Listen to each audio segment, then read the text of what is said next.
Ladies and gentlemen, this is TVP World.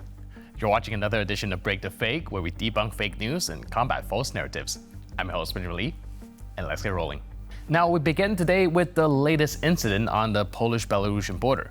It concerns the tragic death of a Polish soldier near the Belarusian border and the reaction of the Polish officials. Let's start with the Polish Foreign Minister Radosław Sikorski's statement. We demand that the Belarusian authorities identify the perpetrator and hand him over to Polish authorities as part of our ongoing investigation. Sikorski continued, saying that I promise the Belarusian authorities will face consequences. This is completely unacceptable. Well, it's good to know that they're taking a firm stance here. However, expecting Belarus to hand over a suspect due to Poland's response might prove relatively difficult. Meanwhile, the Polish Prime Minister also chimed in on the issue. Minister Kosiniak-Kamysz has been asked to propose amendments to the Polish law, and I'll be expecting those at Monday's cabinet meeting. Our goal is to ensure that the law is unambiguously on the side of Polish soldiers when they use a weapon in self-defense or when guarding the Polish border. Soldiers must be confident when they carry out their duties. To prokurator krajowy objął bezpośrednim nadzorem dalsze postępowanie w sprawie żołnierzy. Tusk continued, emphasizing that unity is key regarding the situation on the Polish-Belarusian border and that state authorities should provide soldiers, border guards, and police with a sense of state support. Tusk also said that soldiers and officers used smooth-bore weapons near Białowieża during another massive attempt at illegal border crossing. Poland is now experiencing chaos at its borders in real time, not in some hypothetical future scenario. Summary: Poland has been left largely alone to deal with the problems of the continued assault on its borders. For the time being, the diplomatic and logistical support from its allies is insufficient. Unfortunately, Belarus and Russia can only change their policy in the force of a tough EU and NATO stance.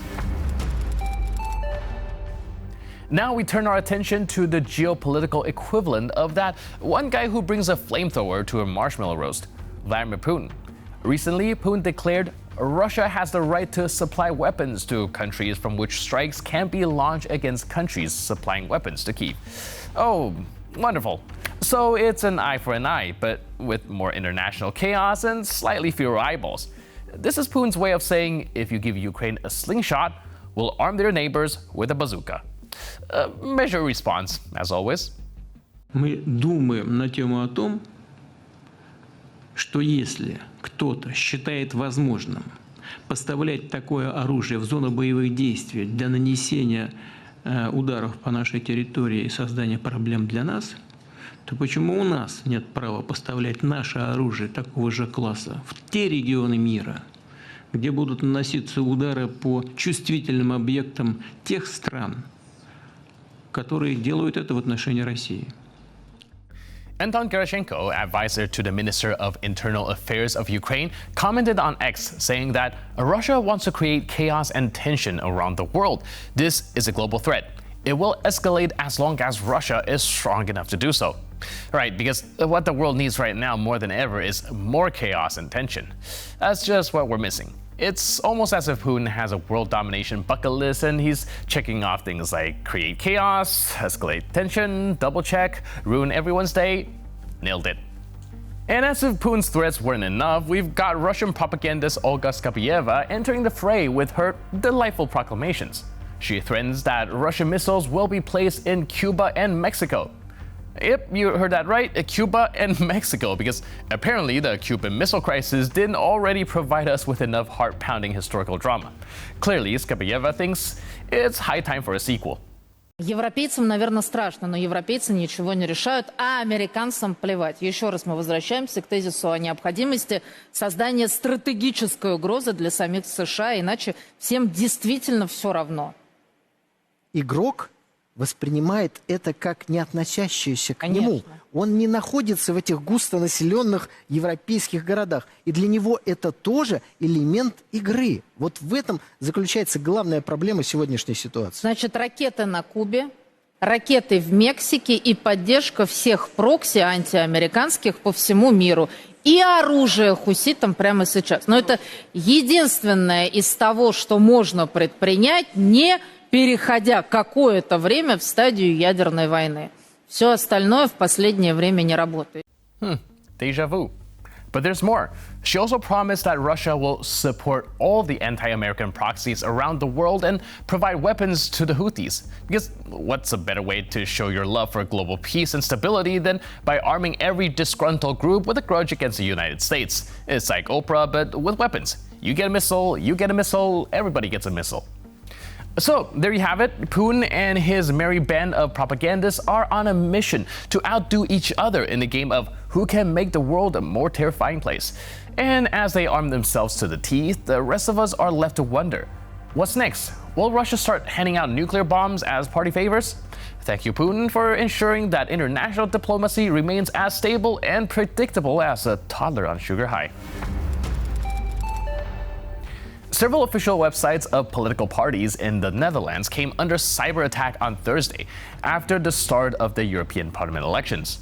The center-right Christian Democratic Appeal, Green Wilders Right-Wing Party for Freedom, and the populist Right-Wing Forum for Democracy all experienced issue with the running of their websites. Now, it is widely accepted that Russians are likely behind these incidents, namely hackers from the pro-Russian Hacknet network, and Hacknet claimed responsibility for the attacks on their Telegram channel, writing that we continue our attacks on Dutch websites and those of their political parties. Now, let's explain how it all works. Hackers like these perform a DDoS attack, which involves the continuous sending of a huge number of requests to servers. Those attacks are carried out with the help of a so-called botnet, and eventually the targeted service cannot cope with such a volume of information and crash. The Hacknet group is a hacktivist group supportive of Moscow's international agenda. In recent weeks, it claimed successful attacks on targets in Sweden, Spain, and elsewhere. So yeah, Russia never rests. And as we near the end of our program today, we would like to show you a short excerpt from the interview with the Ukrainian defender, commander of the 36th Marine Brigade, Mikita Vitek, who explains what drives the Ukrainian people to continue their fight. Let's take a look. Не можна сказати, що наймотивованіші люди вже в строю. Це не так. Є люди, до яких приходить мотивація з кожним днем. Просто на той час, в 22-му році, до нас прийшли ті люди, які вже мали на той час були вмотивовані. А зараз кожен день в якійсь людині просипається внутрішня мотивація. Внутрішньо вони знаходять в собі того воїна, який десь там спить всередині. Вони шукають в нас, як в командирах, в нас, як в підрозділах, надію в тому, що вони будуть в надійних руках, що вони будуть працювати з професіоналами, а не з самодурами. Тому найголовніша мета моя як командира – допомогти людям вірити Збройним силам, вірити підрозділам і дати їм надію. І я думаю, що мотивація знайдеться. So why did we just share this statement with you? Well, as the Break the Fake team, we are always here to debunk Russian propaganda, and recently Moscow started to float the narrative that Ukrainian men don't want to fight for Ukraine. So, there you have it, an outlook on the situation straight from a Ukrainian commander. Now you can draw your own conclusions. And with that, we conclude this edition of Break the Fake, but for more news update and commentary, please stay tuned to TVP World.